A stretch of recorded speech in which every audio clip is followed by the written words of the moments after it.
This week, we're witnessing remarkable strides in innovation and technology.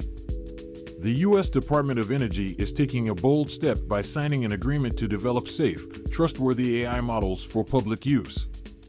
Meanwhile, the 5G Stardust project is paving the way for future 6G networks, promising faster and more efficient communication.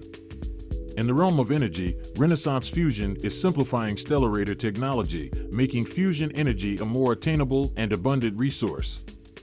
Europe is backing this initiative, pushing towards cleaner energy solutions.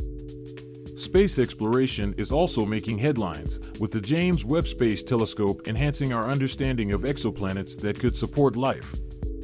Plus, drone-based LiDAR is mapping ancient cities in Uzbekistan, revealing their intricate layouts without disturbing the ground. And in the electric vehicle market, a $45 million investment from the U.S. government aims to boost EV battery recycling, reducing costs and environmental impact. These advancements showcase how technology is transforming our world, from clean energy to the cosmos.